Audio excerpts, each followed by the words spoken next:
Hey y'all, welcome back to Somi's Chai and Chat. In previous Gandhi's episode, we saw that how Gandhi had to go through hardship experience between the journey of Durban to Pretoria and was subject to racism. Today the journey continues. He's still not reached Pretoria, but there are some hardships in between and we'll see what they are. Stay tuned. The train that he was taking to go to Pretoria was only up to Charlestown, and the train reached Charlestown and he was supposed to take a stagecoach. Stagecoach is basically a horse that drives the carriage, and in the carriage people will be sitting inside. And Gandhi took the stagecoach to go to Johannesburg for his next travel. Gandhi was carrying a ticket for his coach.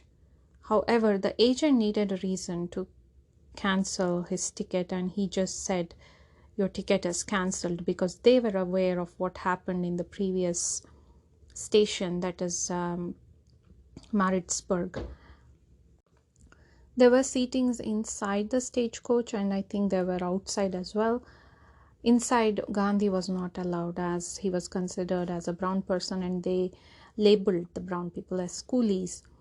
So he was not allowed, even though there were seats inside.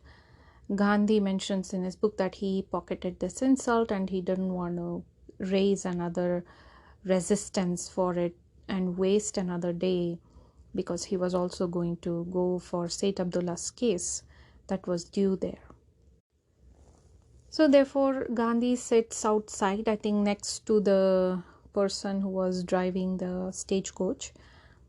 And after some time, the person who was sitting inside the stagecoach comes out. He wanted to smoke and also have fresh air. So he comes out and takes a dirty sackcloth and then spreads it on the seat, on the footboard, and then addresses to Gandhi, telling him to sit near the on that footboard. And Gandhi is very insulted with this, and he is also afraid. He's very fearful, and he is shivering, he's trembling. That's what he says in his book. He's fearful, he is trembling, but then he still manages to have the courage to say that you had put me out here. I was supposed to be sitting inside. I had the ticket, and you made me sit outside, and now I put up with that insult. Now you want to smoke. You're making me sit at your feet, and I will not do that. But I can sit inside. I'm not sitting at your feet. And the white man gets really angry, and he almost pushes Gandhi towards the brass rails and hurts Gandhi. And all the other passengers requests him to just let him go. But Gandhi just takes it, and he does not say anything. He does not resist this. He will, because he is, in his book he says, he's powerless. He is weak, and that man was very strong.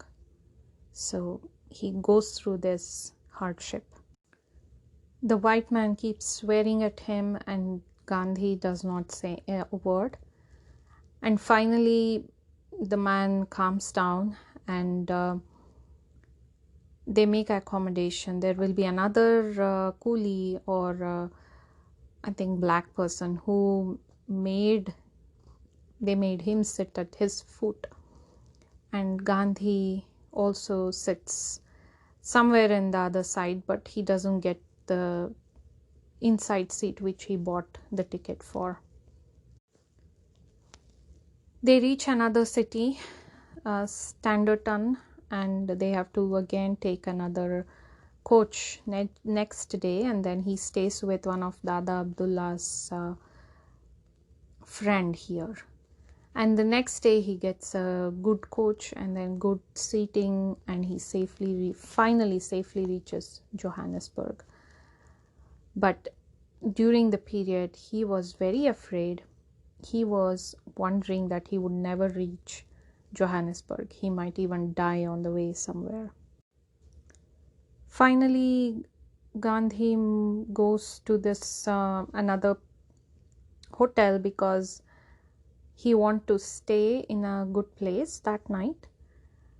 And then he learns that even the hotels are not allowed for brown people, and therefore he stays with another friend, and then he says, I don't mind pocketing insults right now because I just want to reach destination.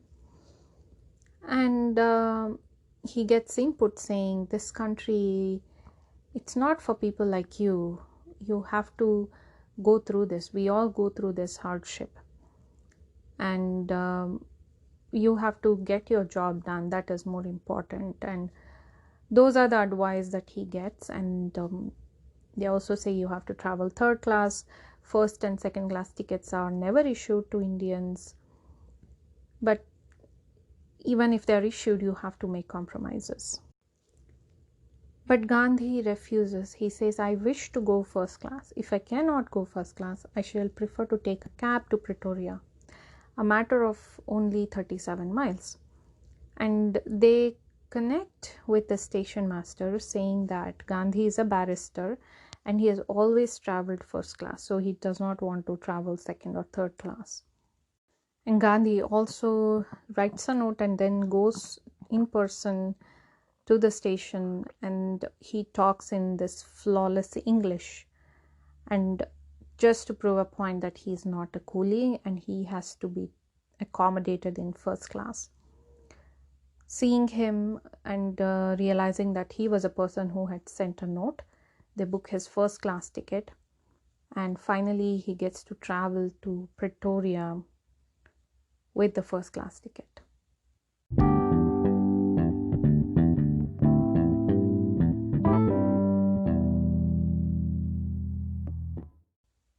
There are other scenarios in the same travel. He does again have faced the same discrimination, racism, however not as shocking as first time, because Gandhi is already know that this is what is expected, or this is what you can expect from them. And this is traveling from eastern part of South Africa to the central part, that is where Johannesburg is.